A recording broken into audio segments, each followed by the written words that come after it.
રાજકોટ જિલ્લાના ધોરાજીમાં સારો વરસાદ થઈ રહ્યો છે। રાજકોટમાં અત્યારે વરસાદી વાતાવરણ છે। જગતના તાતમાં ખુશીનો માહોલ જોવા મળ્યો છે। સારો વરસાદ વરસતા ચેકડેમો તેમજ ધોરાજીમાંથી પસાર થતી નદીઓમાં નવા નીરની આવક થઈ છે। નવા પાણીની આવક થતા ચેકડેમો છલકાયા છે। તેના કારણે ખેડૂતો ખુશખુશાલ છે। ચોમાસાની શરૂઆતમાં જ સારો વરસાદ થતા ખેડૂતોએ આગોતરા જ કપાસ, મગફળી, સોયાબીન વગેરે પાકોનું વાવેતર કર્યું હતું। વરસાદના કારણે તેને લાભ થશે। ધોરાજીમાંથી પસાર થતી જસપુરા નદી અને ધોરાજી પાસે આવેલ ભાદર 2 ડેમ પણ છલકાયો છે। ભાદર ડેમ છલકાવાના કારણે ભાદર નદી બંને કાંઠે વહી રહી છે। નવા નીરની આવક થતા ખેડૂતોમાં ખુશીની લહેર જોવા મળી રહી છે। આ વરસાદથી બહુ માણસોને સારું છે। માંડવીના પાકને, કપાસમાં, સોયાબીનમાં ને તળાવયા ભરાઈ ગયા, ભાદર ડેમે ભરાઈ ગઈ છે। પાણીમાં બધાને ફાયદો છે। વરસાદનું બહુ માણસોને સારું છે, બહુ ખેડૂતને સારું છે। બધાને બહુ તકલીફ હતી એ બધી મટી ગઈ। હવે અહીંયા વરસાદ પાણી બહુ સારા થઈ ગયા છે। તુવેર, મગફળી, સોયાબીનના બધાના વાવેતર અટાણે ચાલુ છે અને વરસાદ પાણી ખૂબ સારા છે। ચેકડેમો બધા ભરાઈ ગયા છે। ચેકડેમો બધા ભરાઈ ગયા છે અને વરસાદનું ચિત્ર સારું દેખાય છે આવતું। સૌરાષ્ટ્રમાં જે રીતે મેઘરાજાએ જે મેર કરી તેને લઈને વાત કરીએ ધોરાજી પંથકની, ધોરાજી પંથકમાં જે ચેક ડેમો છે એના સીધા દ્રશ્યો બતાવી। જે ચેક ડેમો ખાલી ખમ હતા, જે મેઘરાજાની મેર છે તેને લઈને ચેક ડેમો અત્યારે ભરાઈ ચૂક્યા છે। આવનારા દિવસોમાં સિંચાઈ માટે ખેડૂતને કોઈ જાતનું પરેશાનીનો સામનો નહીં કરવો પડે। ધોરાજીના અંદર ધોરાજી પંથકમાં જે ભાદર 2 છે અને જે સફુરા નદી છે તે ઓવરફ્લો થઈ ગઈ હતી। જે રીતે વરસાદ સારા થયા તે રીતે ખેડૂતના અંદરમાં કંઈક ખુશીનો માહોલ જોવા મળ્યો છે। આવનારા દિવસના અંદરમાં ખેડૂતને કોઈ જાતની પરેશાનીનો સામનો નહીં કરવો પડે। જે સિંચાઈનું પાણી છે તે સરળતાથી મળી શકશે। મુનાફ બગાલી, ન્યૂઝ ગુજરાતી, ધોરાજી। વલસાડ જિલ્લામાં વરસાદની હેલી યથાવત છે। વરસાદના કારણે નદી નાળા બંને કાંઠે વહી રહ્યા છે। જિલ્લાની મુખ્ય નદી ઓરંગા, કોલક અને દમણમાં નવા નીર આવ્યા છે। સતત વરસાદી માહોલના કારણે જિલ્લાના જંગલ વિસ્તારમાં આહલાદક દ્રશ્ય જોવા મળી રહ્યા છે। નાના ઝરણા અને ધોધ વહી રહેતા સુંદર નજારો જોવા મળ્યો હતો લોકોને। ત્યારે હજુ પણ વરસાદની આગાહી કરવામાં આવી છે। નયનરમ્ય દ્રશ્યો સામે આવ્યા છે।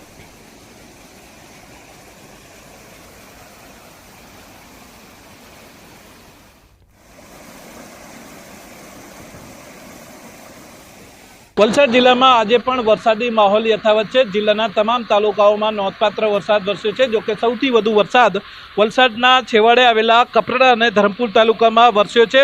કપરાડા અને ધરમપુરમાં 4 થી 5 ઇંચ વરસાદ વરસતા આ વિસ્તારમાંથી પસાર થતા તમામ નદી નાળાઓ અત્યારે બે કાંઠે વહી રહ્યા છે અને આ જંગલ વિસ્તારની અંદર અત્યારે આહલાદક દ્રશ્યો જોવા મળી રહ્યા છે। ભારે વરસાદને કારણે ઉપરવાસમાં ભારે વરસાદને કારણે તમામ નદીઓમાં પાણીની આવકમાં સતત વધારો થયો છે। પરિણામે જે અંતરિયાળ વિસ્તારોમાં આવેલા નાના કોઝવે અને ચેકડેમો છલકાયા છે અને આહલાદક દ્રશ્યો જોવા મળી રહ્યા છે। વલસાડમાં અત્યાર સુધી જોવા જઈએ તો કપરાડા તાલુકામાં અત્યાર સુધી સિઝનનો 25 ઇંચથી વધુ વરસાદ વરસ્યો છે। હજુ પણ આગામી સમયમાં ભારે વરસાદની હવામાન વિભાગની આગાહી છે અને જોકે સતત વરસી રહેલો વરસાદ આ વિસ્તારના જે મુખ્ય પાક ડાંગરનો પાક છે તેને અનુકૂળ હોવાથી ખેડૂતોમાં અત્યારે ખુશી છે અને ખેડૂતો રોપણીમાં વ્યસ્ત થયા છે। આમ વલસાડ જિલ્લામાં સતત વરસી રહેલા વરસાદને કારણે શહેરી વિસ્તારોમાં જનજીવન પ્રભાવિત થયું છે, પરંતુ ગ્રામ્ય અને ડુંગરાળ વિસ્તારની અંદર વરસાદી માહોલને કારણે નયનરમ્ય દ્રશ્યો જોવા મળી રહ્યા છે। ભરતસિંહ વાડેર, ન્યૂઝ 18 ગુજરાતી, વલસાડ। જિલ્લામાં મેઘરાજાએ ફરી ધમાકેદાર બેટિંગ શરૂ કરી છે। આજે સવારથી જ આહવા, વઘઈ તેમજ સાપુતારામાં વરસાદ વરસી રહ્યો છે। સાપુતારામાં વરસાદ વરસતા બોટિંગ સહિતની એક્ટિવિટી બંધ કરવાની ફરજ પડી છે। વરસાદના કારણે જનજીવન પણ પ્રભાવિત થયું છે। ચોમાસામાં શનિ રવિની રજા માણવા ગયેલા પ્રવાસીઓએ માત્ર વાતાવરણની મજા માણી સંતોષ માન્યો હતો। मुकुल वासनिक जी, शक्ति सिंह गोयल जी, अमित चावड़ा जी, दीपक बाबरिया जी, शैलेश परमार जी, जगदीश ठाकुर जी, सिद्धार्थ पटेल जी, अमी याग्निक जी, लालजी देसाई जी, हिम्मत सिंह पटेल जी, जिग्नेश मेवानी जी, इंद्र विजय जी, इमरान खेडावाला जी, ललित भाई, लाला भाई पटेल जी, मतलब हमारे सारे के सारे सीनियर नेता और हमारे प्यारे कार्यकर्ता, बब्बर शेर टाइगर, आप सबका आप सबका यहां मैं बहुत दिल से स्वागत करता हूं।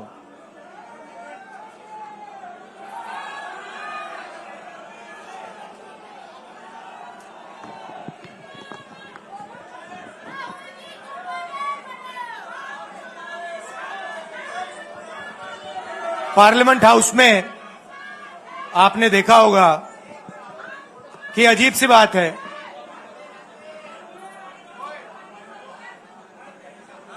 बीजेपी की जो पूरी मूवमेंट थी राम मंदिर की, अयोध्या की मूवमेंट थी। सही बात। शुरुआत अडवाणी जी ने की थी, रथ यात्रा हुई थी, उसमें आपने अडवाणी जी को रथ पे देखा था। कहा जाता है कि नरेंद्र मोदी जी ने उस यात्रा में अडवाणी जी की मदद की थी। इनकी शुरुआत वहां हुई, राइट? ठीक है। रथ यात्रा चली और पार्लियामेंट में मैं सोच रहा था कि उन्होंने राम मंदिर का इनॉग्रेशन किया और राम मंदिर के इनॉग्रेशन में अदानी जी दिख गए, अंबानी जी दिख गए, मगर गरीब व्यक्ति वहां कोई नहीं दिखा। आपने देखा होगा, टीवी पे देखा आपने। अब उसका नतीजा बताता हूं। पार्लियामेंट में मैं यहां बैठता हूं, यहां पे अयोध्या के एमपी बैठते हैं। देखा आपने उनका चेहरा, इंडिया गठबंधन के हैं, है ना। मैंने उनसे पूछा कि भैया आप मुझे एक बात समझाओ, ये बीजेपी ने अपनी पूरी पॉलिटिक्स अयोध्या की पॉलिटिक्स थी। चुनाव के पहले इन्होंने राम मंदिर का इनॉग्रेशन किया, राम भगवान को पॉलिटिसाइज करने की कोशिश की, मीडिया में फैला दिया। मैंने उनसे पूछा भैया एक बात बताओ, ये हुआ क्या कि उन्होंने राम मंदिर का इनॉग्रेशन किया और इंडिया गठबंधन अयोध्या में चुनाव जीत गया, ये हुआ क्या?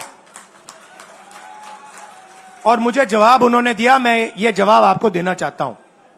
उन्होंने कहा राहुल जी, मुझे पता लग गया था, तकरीबन 6 महीने पहले मुझे पता लग गया था कि मैं अयोध्या से लड़ूंगा, और जिस दिन मुझे पता लगा उस दिन मुझे यह भी मालूम था कि मैं सिर्फ लड़ूंगा नहीं, इंडिया गठबंधन अयोध्या से जीतने जा रहा है। मैंने कहा कि आपको कैसे मालूम? पूरी देश में, मीडिया में, सब जगह राम मंदिर का इनॉग्रेशन हुआ, तो आपको कैसे मालूम? उन्होंने कहा कि राहुल जी, जब मैं अयोध्या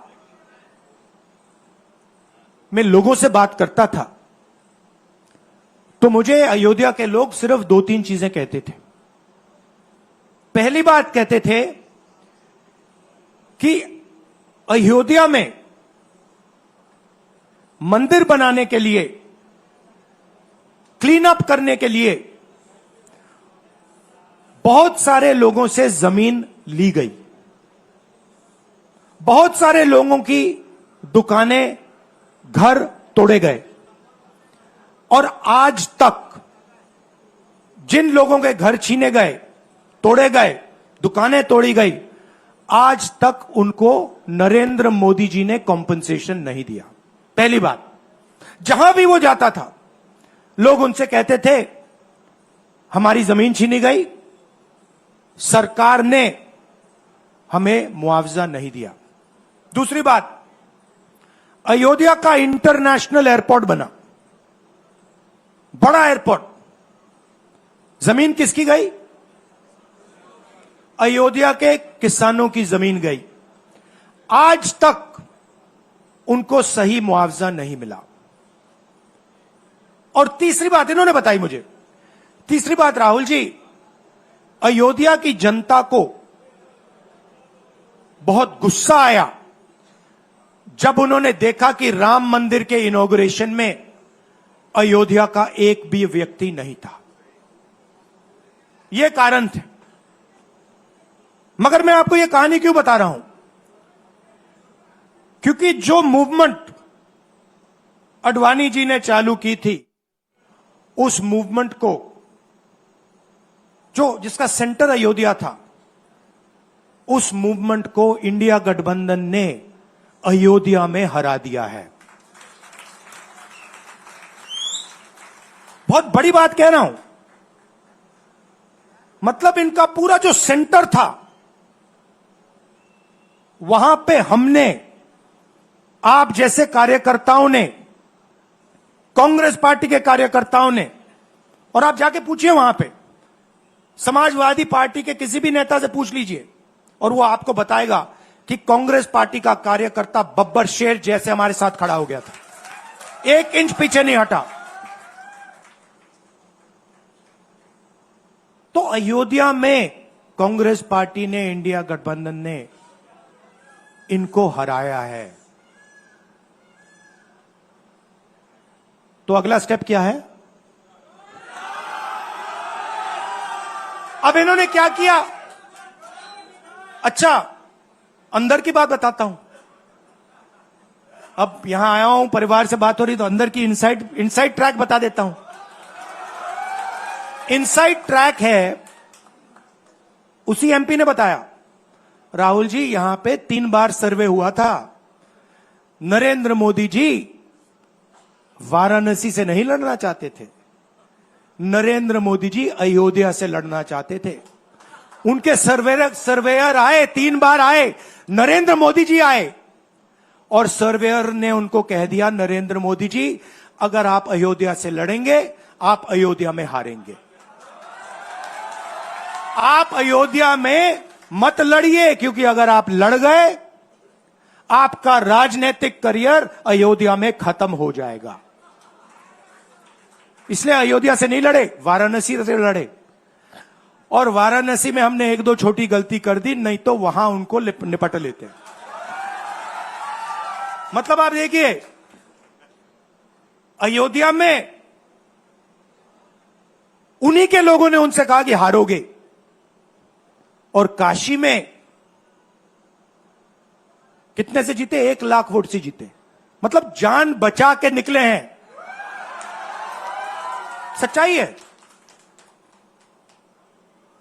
जैसे मैंने पार्लियामेंट हाउस में कहा, हमारा काम, ये जो लगा रखा है मैंने आज, ये जो चिन्ह लगा रखा है, इसको क्या कहते हैं? अभय मुद्रा कहते हैं। ये आपका चिन्ह है, इसको भूलो मत। आप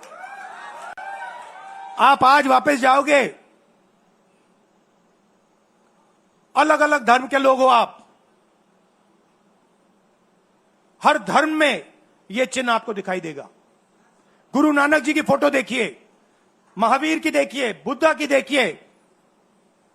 इस्लाम में भी, जैसे मैंने पार्लियामेंट में कहा, दुआ मांगी जाती है, दोनों हाथ से ऐसे मांगी जाती है। आप शिव जी की फोटो देखिए, उसमें आपको यह दिखाई देगा। और इसका मतलब है डरो मत, डराओ मत। और मैं आपसे यहां कहने आया हूं, इन्होंने आपके ऑफिस पे, आपके कार्यकर्ताओं पर आक्रमण किया है। अब आपको डरना नहीं है, डराना नहीं है। इन्होंने हमारे ऑफिस पे धमकाकर, ऑफिस को तोड़कर हमें चैलेंज दिया है। चैलेंज क्या है? गुजरात के चुनाव में, मैं आपको बता रहा हूं, हम सब मिलकर इनको गुजरात में हराने जा रहे हैं। जो हमने कहा, और लिख के ले लो, कांग्रेस पार्टी की जो आत्मा है वो गुजरात के चुनाव में लड़ेगी, और नरेंद्र मोदी और बीजेपी को गुजरात में, जैसे हमने अयोध्या में हराया है, वैसे ही हम गुजरात में इनको हराने जा रहे हैं। कौन हराएगा? हमारे लीडर हराएंगे, हमारे बब्बर शेर टाइगर हराएंगे। आप देख रहे हो, मैं बता रहा हूं आपको, देखो 50% आप में से लोग, 50% आप क्या सोच सकते थे? मैं आपको पूछ, 50% आप में से लोग 50% आप क्या सोच सकते थे, मैं आपको पूछता हूं, आप क्या सोच सकते थे चुनाव से पहले? आप सोच सकते थे कि अयोध्या में बीजेपी हारेगी? ना। आप सोच सकते थे कि नरेंद्र मोदी से जान बचा के निकलेगा, मतलब मार्जिन ऐसे तुक्के से निकलेगा? सोच सकते थे? मैं आपको बता रहा हूं, जैसे ये अयोध्या में हारे वैसे यहां पे हारने जा रहे हैं। आपको सिर्फ एक बात बोलनी है, आपको डरना नहीं है। बिना डरे अगर आप बीजेपी से लड़ गए, चाहे आप किसान हो, मजदूर हो, छोटे व्यापारी हो, अगर गुजरात की जनता बिना डरे लड़ गई, बीजेपी सामने नहीं खड़ी हो पाएगी। दूसरा उदाहरण देता हूं, आप कांग्रेस पार्टी को जानते हो? जानते हो? हमारी पार्टी में कोई डरता है? कैसे मालूम? कैसे मालूम? हमारी पार्टी में दिल से बात कर देते हैं। बड़ा सा बड़ा हो, राहुल गांधी हो, हमारे पार्टी के लोग कहते हैं राहुल गांधी, मुझसे कहते हैं, मेरे कमरे में आके कहते हैं, राहुल जी ये जो आपने किया हमें अच्छा नहीं लगा। कहते हैं, मैं बता रहा हूं आपको, और मैं कहता हूं आपने सही बोला, इस बार मैंने ऐसे नहीं करना था, जो आप बोल रहे हो वैसे करना था। हम डरते नहीं है, ना हमारे कार्यकर्ता हमें बोलने से डरते हैं, ना हम अपनी कार्यकर्ता की बात सुनने से डरते हैं, ना हमारा कार्यकर्ता हमसे डरता है। अब देखिए, मैं आपको रियलिटी बता रहा हूं, बीजेपी में नरेंद्र मोदी बैठे हैं, उनकी पूरी टीम बैठी है उनके सामने। मैं आपको इंटरनल बात बता रहा हूं, उनमें से कोई नरेंद्र मोदी को नहीं चाहता, मगर कोई नहीं चाहता, मतलब पूरी लीडरशिप टीम देख लो आगे बैठी है। मैं बता रहा हूं आपको, अंदर की बात बता रहा हूं, इनसाइड ट्रैक दे रहा हूं, कोई नहीं चाहता, मगर दम नहीं है, डरते हैं।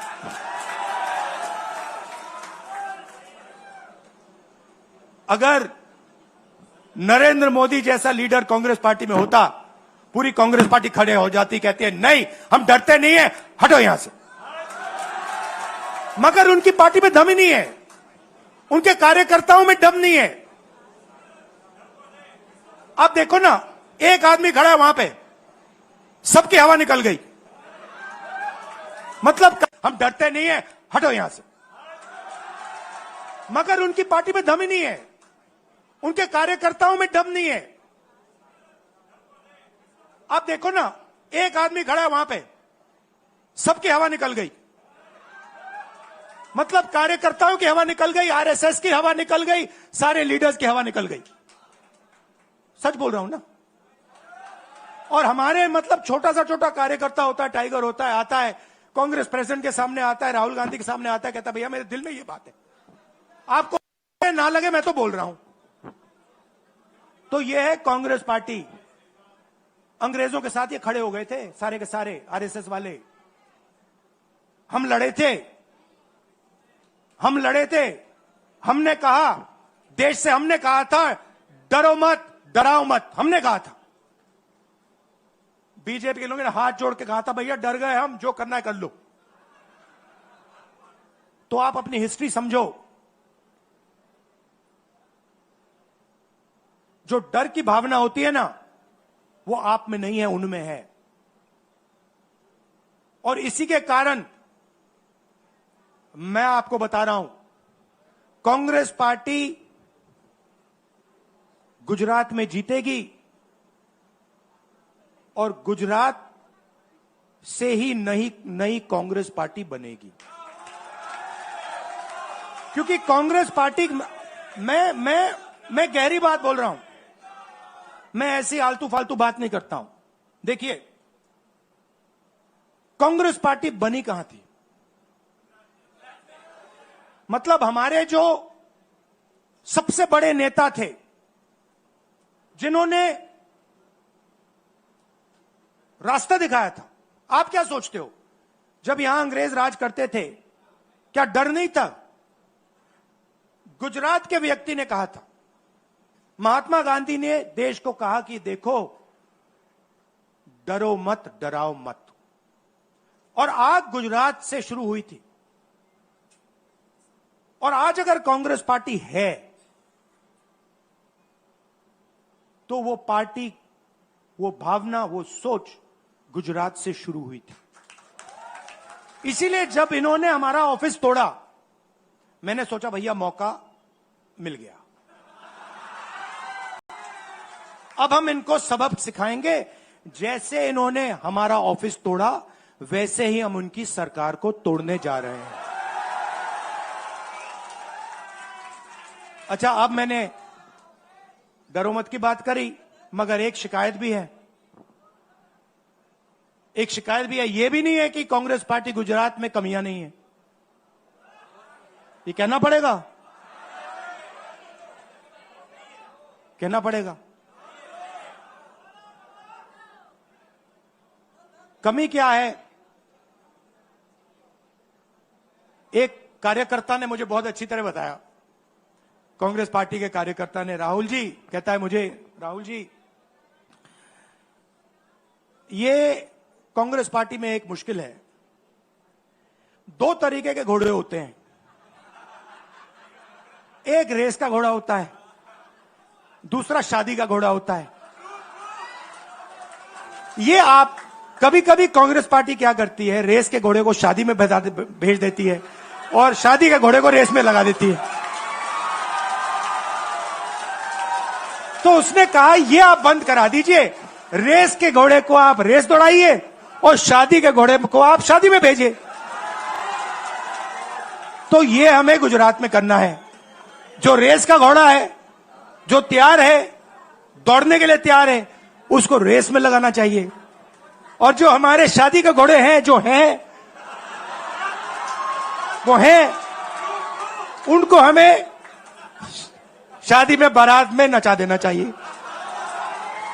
तो अब मेरा कहना है कि यह काम सीरियसली करना है। हम पिछले चुनाव में, आप भी जानते हो, मैं भी जानता हूं कि हम बीजेपी से पिछले चुनाव में नहीं लड़े थे, ठीक से नहीं लड़े थे।